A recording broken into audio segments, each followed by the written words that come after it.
Absolutely, absolutely, and it's obviously it takes time and effort to really get this approach. And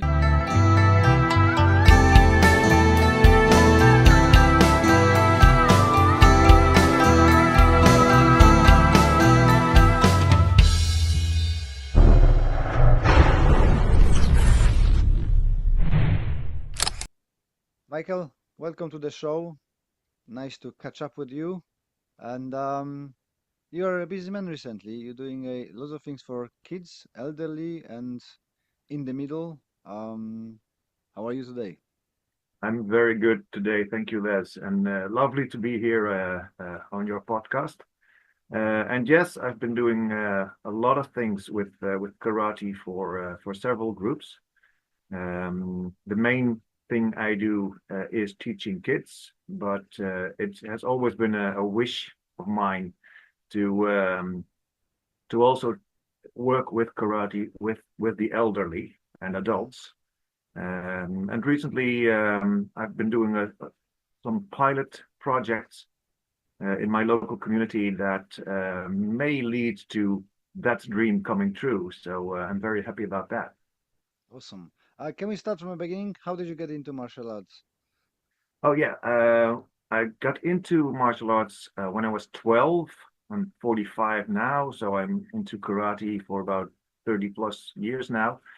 Started doing karate when I was 12 because I wanted to do something about my physical health, Hmm. and completely fell in love with it. Never stopped doing it since.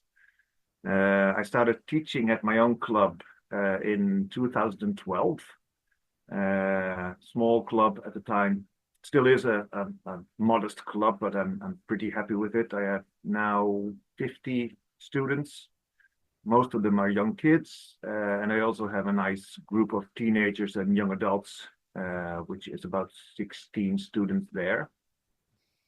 And from that uh, teaching experience, from that karate school that I started, I have developed basically my own business Hmm. with the teaching of karate, but also teaching resilience courses at schools, and overall being kind of a freelance teacher when it comes to resilience and also personal safety and traffic safety even. May Oh. seem a different subject, but it is related to safety, and that's something that I feel strongly about and love teaching about. So, and that all started with teaching the karate stuff.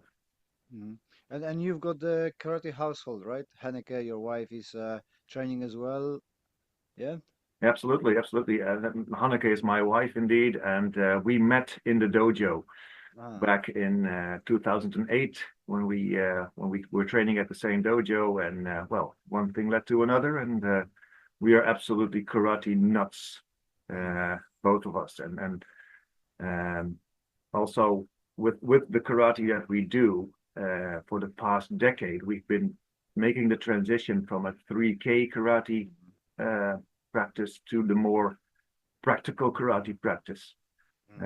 And luckily, we both like that approach, the practical approach that you are exemplary of, and many others. And we are very, very inspired by that. Luckily, we both like it, and we we go to seminars in the Netherlands or elsewhere to learn about that, and we absolutely love it. Funny enough, it's exactly the same story for me. I met my wife 2008 in a dojo as well. Oh, really? So yeah. Same here. Maybe end of Right. 2007. I can't remember because I moved to UK 2007, and I can't remember if I started 2007 going to the dojo, new dojo, or not. But yeah, pretty much the same timing. That's And amazing. so how did you went about the transition? How did you find out?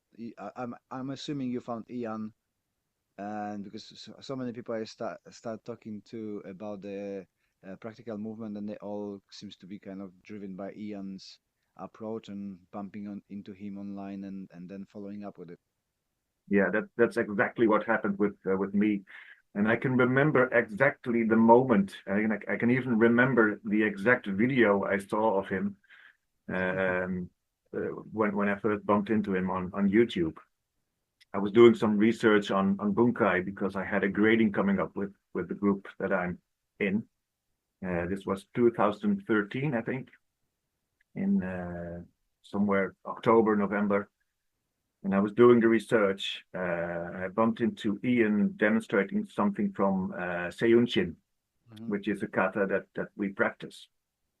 And I saw him do the application for the first moves, and it was immediately like, wow, this makes so much sense. Mm. And I can remember elbow bumping Hanneke.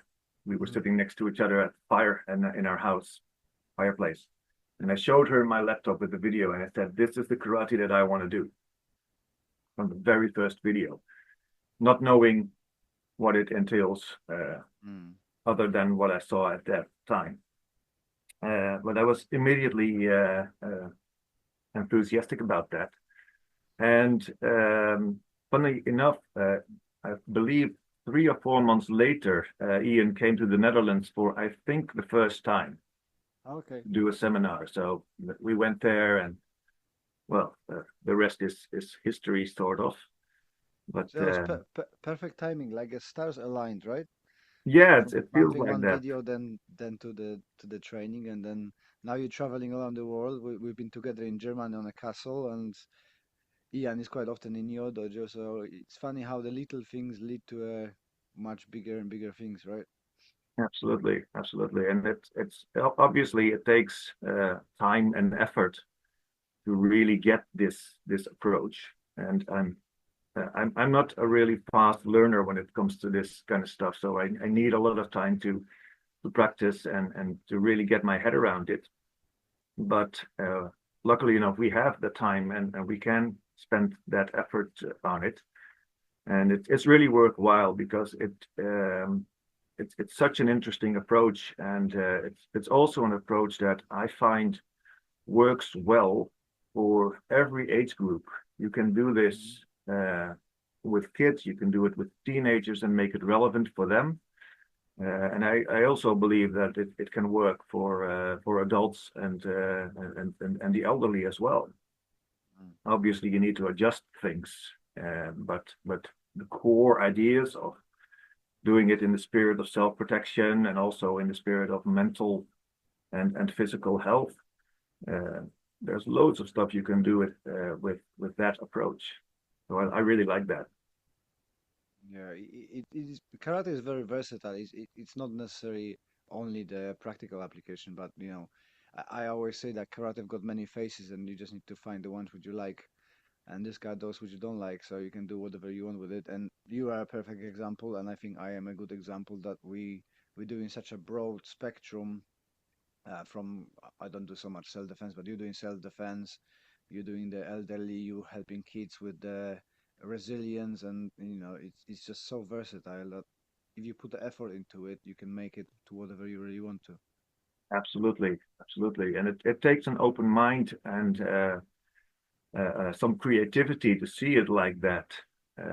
Not everybody has that per se, but if you do, then there's so much you can do with karate. And I completely agree with what you say about karate having so many different faces. Mm. Um, and I especially like it when I'm online with social media. I'm on Facebook a lot, Mhm. and I have a lot of people practicing karate in my friends network, obviously. So if I scroll through Facebook, then I can see karate doing some line work or awesome kata stuff. That's karate, and I can see people throwing each other around and doing thigh punches or whatever, and that's also karate. And it's so versatile, and that's one aspect that I really like. Although I do have a strong preference for the, the the karate that I do now, obviously, but it's all karate, and there's something in there for everybody, I think. Mm. What would you say that the karate had impact on your mental health, resilience? Is it with positive, negative? Oh, absolutely positive. Yes, yes. I think when I started as a 12-year-old, I was definitely having self-esteem issues, still have up to a point, but karate is really helping. And I think the main lesson I learned from karate was when I was trying to achieve my shodan, my first black belt. I kept failing the tests within the federation I'm in. I was about 16 or 17 years old when I first tried, and I failed 4 times. I only passed after 5 attempts, which is not quite common. Hmm. But what that experience learned me is that I can pull through those kind of experience, those kind of disappointments, Hmm. won't stop me from keeping keeping going, uh, keep practicing, and just try to reach that goal at some other time. So that's a very important lesson that karate has taught me, and one that I still use, for instance, in my business, because I know now that things will fail, but it doesn't mean you have to give up uh, immediately. You just have to keep trying and try something else maybe. So that's an important lesson that karate has taught me, which is it's all in here, right? Yeah. It's not something physical. It's all uh, a mental lesson that karate has taught me. How did the idea with a little booklets? I don't remember we've talked about it in Germany a couple of years ago. I'm not sure if you have done the English versions of it, but you done like an interesting kind of animated or illustrated, I should rather say, a booklet for kids with a, you said crossing the roads and some other applications of kind of self-awareness, self-protection. Can you tell us about that? Yes, I'm trying to think what exactly it is you mean because I've been making a lot of stuff in the Let's past few years. tell us all about it because Well, it's interesting concept. one of the products that I made about 5 years ago, it was in the COVID era, was a game. It's called Quartets. I don't think it's very popular in English-speaking nations, but it's quite a common little game for kids here in the Netherlands. It's a card game, and they have to collect cards of the same category. Hmm. And usually, the themes of those card games can be anything. They, especially when it's for kids, then probably could be about animals or sports or whatever. But I decided to make it into a game about resilience, and it gives them short little phrases that they can use in all kinds of social interaction. Let's say if you want to express a boundary, then that set of cards gives you four short sentences to set a boundary. Hmm. For instance, if you want to say no to friends, let's say a friend asks you to do something and you don't feel well with it, what can you say? And in Dutch, if you translate the title of the game, it would be "What do you say? That's what you say." Okay. And that's the name of the game. Hmm. And it works quite well. I've been giving it away for free as a product that people can print out for themselves and then Hmm. cut out the cards and play the game. And I also have been making the card games uh, as a physical product that I sell, Hmm. and it sells quite well. It's been sold hundreds of times. I've lost track maybe. But it's been being used in schools and in child therapy practices, all kinds of stuff that I didn't really had in mind when I made it. Hmm. But it seems to be really helpful for lots of people, and that is probably the one product that has the most impact out of all the stuff that I do, because it's other professionals using it, Hmm. helping other kids that I don't even see or know, right? So that's quite a big project of mine. But the funny thing is that it still does relate to karate in a sense, Mhm. because what I'm doing with the cards is something that we also do in kata. If you think about kata, the kata gives us a representative example of something that works, Yep. and the cards do exactly the same thing. The cards just give you four examples of, well, this is something you could say if you want to show that you're happy or want to show that you're sad. So it's a representative example, just like we do in kata. So even something that doesn't look like uh, karate at all still has the underlying principles that I learned from karate. Cool. Um, and I sometimes try to explain this to people who are not into martial arts or in karate, and they usually just nod and say, "Yeah," but okay. But I think karate people, if they hear this, they probably understand. Well, yeah, Yeah, uh, a it makes representative sense. example. Here's Mm. some things you can do, and please find your own expression with it. Mm. That's the idea.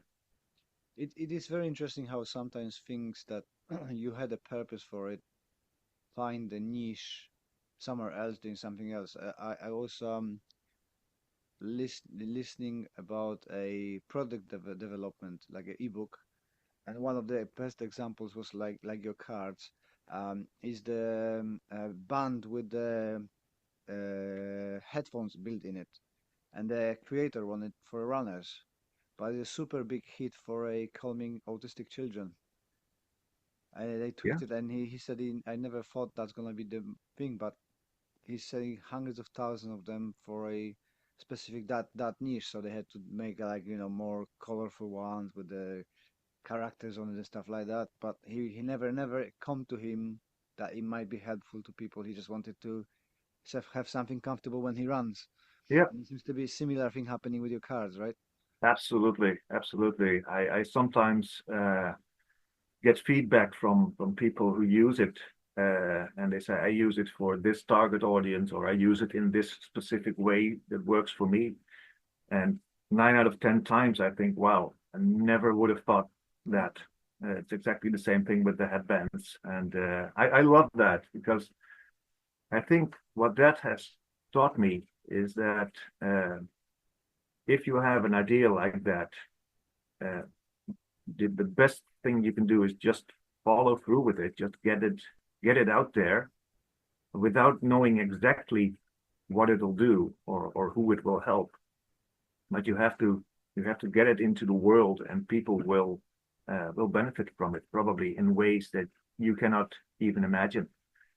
Uh, Yeah. and sometimes when I'm in a bit of a low spot with motivation or in inspiration, and that's one of the thoughts that really helps me to pick up again and keep going.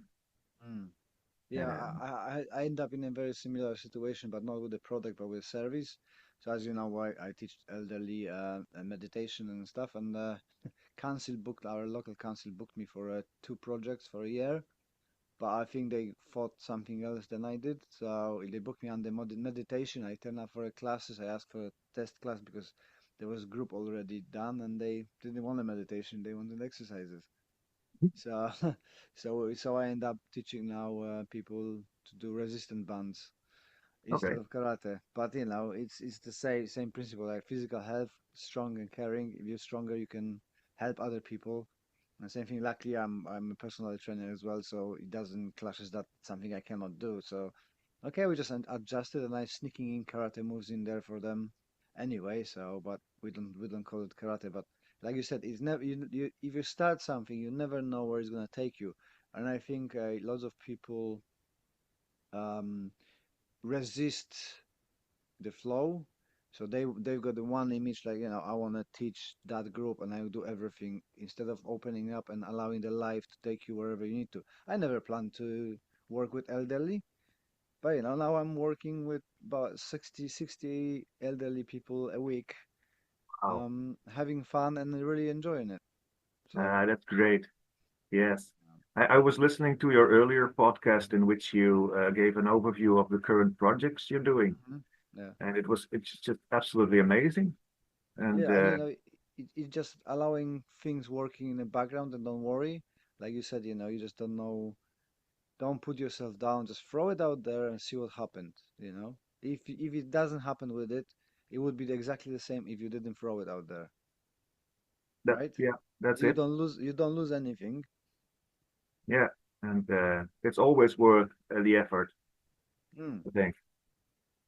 So how did you get into the working with elderly? I know that we've been talking a lot about your project and your plans, but how did you come up with it? Is it something you always wanted to do, or is it something that you kind of observe, maybe see me other people Tai Chi, and thought, oh, that would be something that suits me? It's a bit of a mixture of both. When I started teaching at my own club, I immediately had the aspiration to have an adult group and possibly even a group especially for the elderly. Hmm. Um, but I tried to focus on adults at the time, next to the kids group that was already there. Um, didn't really uh, work out yet, but so it's predominantly kids at the club still, but that's fine. I had a few pilots with small groups of adults, and but the idea was always in the back of my head somewhere, and I think I don't quite remember when it was. Probably somewhere maybe around 2018 or 2017. I don't know. I saw a video of you actually doing seishin, seated seishin Mm. with two elderly ladies, Yeah. and that was really inspiring again. Again, seishin, by the way, Yeah, yeah, there's yeah. a theme Wow. there. Common theme. But I thought, well, yeah, that's great. You can do something like that. That would be awesome.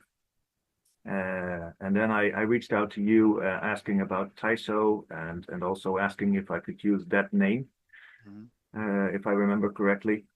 Because I realized that if you, here in the Netherlands at least, if you try to market karate for the elderly, then you're not going to be really successful. Similar Because in of the UK. image they have in their head of what karate is. If you call it karate, they will immediately think that they can't do it. Hmm. So I'm trying to avoid marketing it as karate, and that the name Taiso that I learned from you. Hmm. It's something that they still don't know what it is, but Yeah. it could be anything. And it's up to me now to give it the content that I think it is for them and show them that this is a way in which you can uh, do karate in a way that's very well to do for you. And so that's basically the idea of my project with the elderly here. And it's very much in the beginning stages still. I had a shot at it. I did some workshops back in 2020, I think, in the COVID era. So that didn't work out.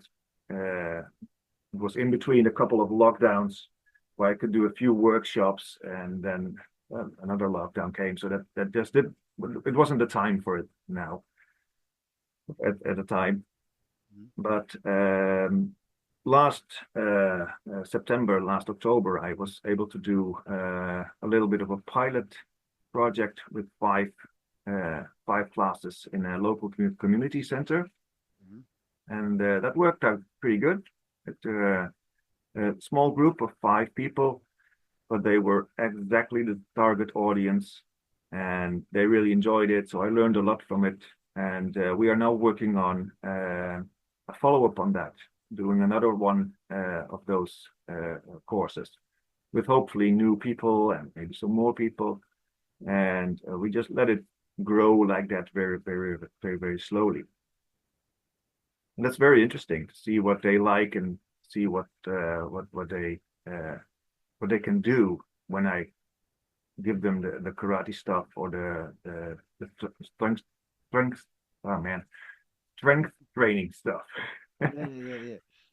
Yeah, for me it was the same. On the beginning was very, very slow. I had a session here, session there, and now I've got two contracts with a local council, three other projects going on again as well. So it just takes time, right? If those people liking it, they're gonna be pushing for it in the community center. They're gonna be asking about it. Then you're gonna get more exposed. So somebody knows somebody who's gonna help you, and it's just like kind of snowballing. One of my friends, Matt Jardine, he told me once that it's like doing a snowball up the hill. At some Yeah, point, it's harder and harder and harder, but you've got that tipping point when then it goes on its own, and it's just propel itself and grows and grows, and that's what I'm finding happening for me now. I think, I hope I reached that peak, and now it's going down the hill and it's starting to get momentum because things that I wasn't aware of suddenly materializing from nowhere. Somebody said to somebody, and they've been interested. Like at the moment we are. I've been told that I'm going to be contacted from somebody from our National Health Service. But till it's not going to happen, it's in the air, so I don't get too excited about things like that and try to not say too many things and just let it work in the background. yeah, that's exactly it. And yeah, well, you are a prime example of what can happen if you just keep going and keep giving that to the world, right? Because Hmm. people in your area, they are absolutely convinced of how valuable it is for their health and their mental and their physical condition. And that's Yeah, awesome. yeah. The difficult thing is for me, again, as you said on the very beginning, that we putting ourselves down and trying to stop ourselves from doing things, and till it takes a lot of effort to realize and promote it and see it as a valuable asset to the community. So I still struggle with that kind of mentally in my own. I'm not a salesperson and going there and saying and promoting, oh, this is great for you. It feels like a sales speech and doesn't sit with me well. But if somebody catches me off guard and we just start talking, there's no problem. But if I have to go and actively do it, it's just like, oh. Yeah, I can totally relate. I've been into marketing and communication. That was my actual profession, if you like. So Oh, okay. it might be a bit easier from the but the pure sales stuff, especially the cold sales when you don't really have a relationship with uh, anybody and you're trying to give your pitch. That's really hard. Uh, but I think it really helps if you're talking about something that you're very passionate about and uh, that you're convinced has that inherent value for people. And I think people pick up on the passion with which you can tell about it.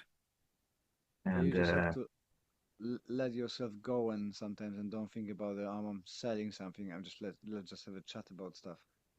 that's it. That's it. It's a matter of framing it in your own head. I think. Hmm.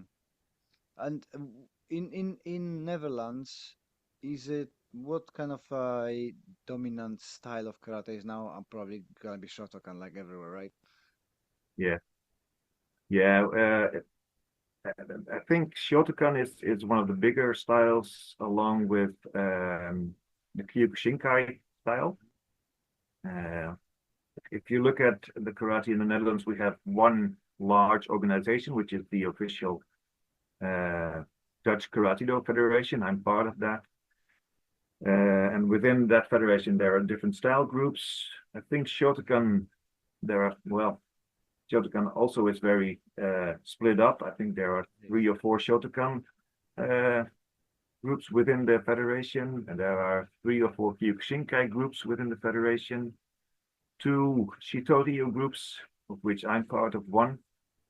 Wado Ryu is also very well represented within the federation. So I think it's quite evenly spread out. And the Shitoryu branches where I'm part of are definitely small. Mhm. And we also have Goju in the Netherlands, but that's more of a separate organization. I think it's now called the TOGKF, Uh-huh. Traditional judo. um, but they're also in some way related to the federation as well. So yeah, it's a mixture of loads of styles here in the Netherlands, and what what style you do basically just depends on where you live. because Mhm. back where I live, there's very little Shotokan where I live. Okay. Um, Kyokushinkai was very present where I live, and so it's a bit of a geography kind of thing sometimes. Mhm. And how does that work with the one organization, umbrella organization? I'm asking because we had a very similar in Poland up to a early 2000, I think, and then it all fell apart because they found out there was so many weird and dodgy stuff happening at the top that the power games and politics ruined everything. How is that working for a Netherlands? I mean, all the different styles within one Yeah, organization. yeah, within one organization because everybody's pulling their own. Kyokushin's got a completely different rule set and interest than Shotokan and Shintoryu and Goju-Ryu. How they manage to get it all together? Yeah. Well, um, what we see in the past couple of years is that there is lots of style groups within the federation that do their own thing up to a certain extent. Um, so let's say, for instance, if we take the Shitoryu branches, that's where I'm part of. There are two that have their own kind of lineage, but they also have their own grading program approved by the federation. Um, so they basically just do their own thing within that federation. That goes for all the style groups. So there's some autonomy there for each group. Um, so that they're not in each other's way like that very much. Mhm. Um, and yeah, as for the rest of it, this federation is very much a sports karate sports federation, which is fine. And when it comes to the rules of the competition and all, they adhere to the WPF stuff, and they all do that. So style is not an issue there. Mhm. So I think that's one of the things that makes it work. There's the overall sports approach, which is Mhm. WPF, and there's room for autonomy and their own grading programs, for instance, for Mhm. each and Makes every sense. style group. How was how what was the how to say it properly? Um, when you started doing your practical karate, what was the view of your group about it? Were they like, okay, you do want to do that, or there was some resistance? There wasn't resistance. They were quite fine with it. And up until today, I still have those two things existing next to each other. Hmm. Um, and I what I like to call it is uh, in English it would be called gray space, the Yeah, gray yeah, yeah. space. Great And I'm area. not sure if that makes sense, but Yeah. Gray area. gray area, yeah. So I like to use the gray area to do the practical stuff where I can within the group that I'm in. Hmm. And they know me. They know I like this, so they have quite a tolerance for it without necessarily wanting to do what I do um, uh, themselves. Although I do try to motivate them to give it a go, but they know me, so they know that I come up with other bunkai drills than most people. Hmm. And so far, things have been doing all right, and so that's fine for now. How long did it take you to, you said you're a slow learner, but how long did it take you to kind of move away from a 3K and actually feel quite comfortable with the practical applications and have you done your own syllabus? Well, that's quite a recent project, actually. Um, and it's been 10 years since I've been diving into the practical stuff. And I think for the past 5 years, for my own practice, I'm starting to get the hang of it. Hmm. And for my teaching, it's been an ongoing process for a couple of years. And I just had a WCA syllabus approved last November, which I'm very happy about, because now I can do my gradings according to that Mm-hmm. practical syllabus. Up until now, up until last year, I would do the gradings of my school together with another school that I'm affiliated to. That's the school where I used to train myself, and I still train there. But we found that over the years, the grading, the Q grading, it got more and more difficult for me to deal with those. It's not bad for a 3K grading, but it doesn't work if you want to do some more practical stuff also in your grading. So finally, after many years, I'm doing the grading in a more practical way.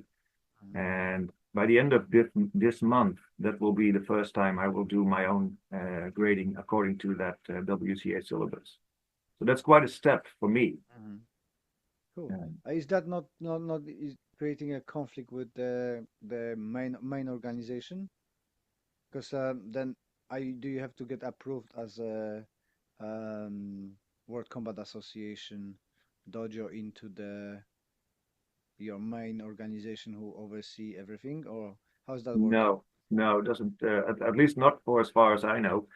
It can exist next to each other, at Okay. least at this point in time.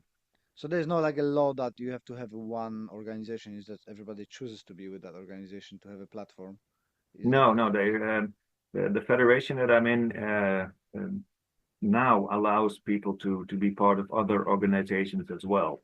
Hasn't always been the case, but for the past couple of years, they realized that they can't force people to just do one thing. I think that's what they realized, because there are many other clubs that are part of the federation, but also part of, let's say, some Japanese organization, or also part of some other group that they are participating in. And the Dutch Karate-do Federation seems to be okay with that. So that's pretty good. The federation wants to be a place for all karateka in the Netherlands. And if that's what you want, then you can't expect people to just be only part of the federation and not anything else, I think. I know it doesn't always work like that, but Yeah, because you have to realize that you don't own people, right? People can do whatever they want. absolutely, absolutely. What are the future plans for you except the building up the empire of a practical community and elderly work? You've got more plans for like a booklets and stuff like that, and teaching kids in schools. Yeah.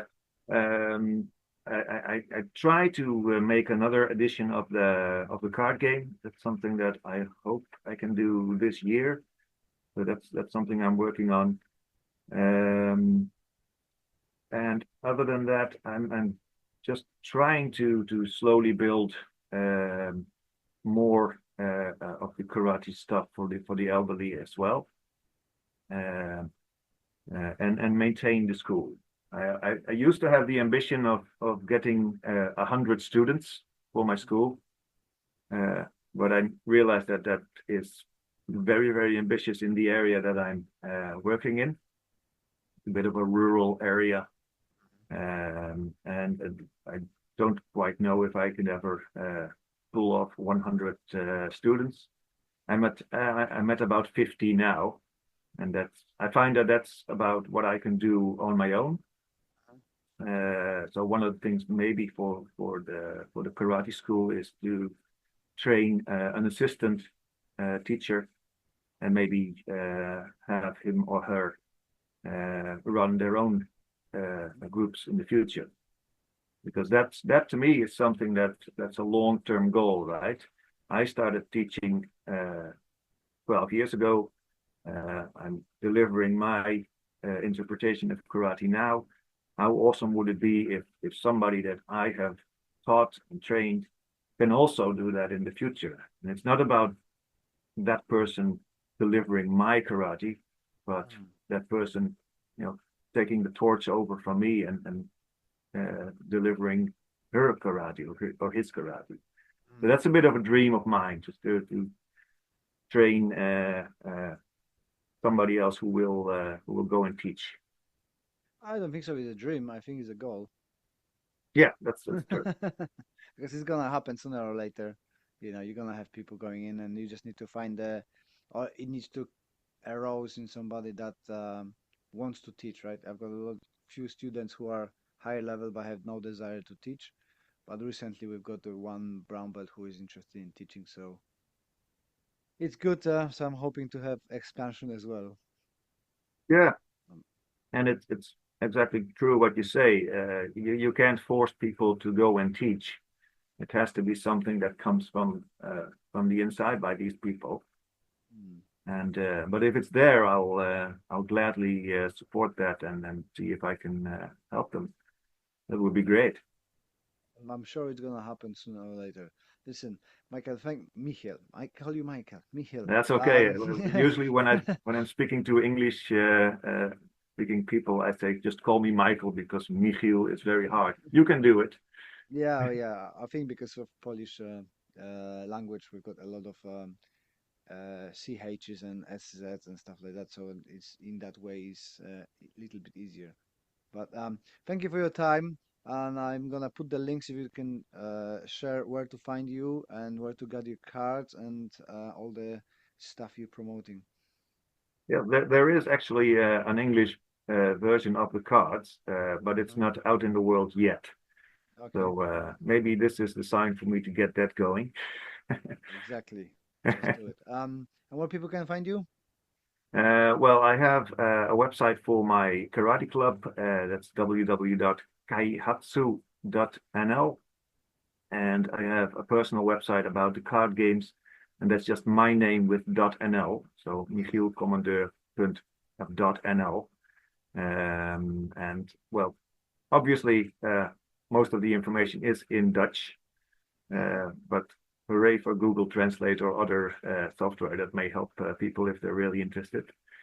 And so that's the two websites, and I have a Facebook account. So people look for me on Facebook, they'll probably find me. Mhm. There is another Michiel Commandeur on Facebook who is apparently a professional violin player. That's not me. I'm the guy with in the white karate suit. If you look for me. Always pleasure talking to you, Michiel, and speak to you soon. Thank you very much, Les. That was completely awesome. Pleasure.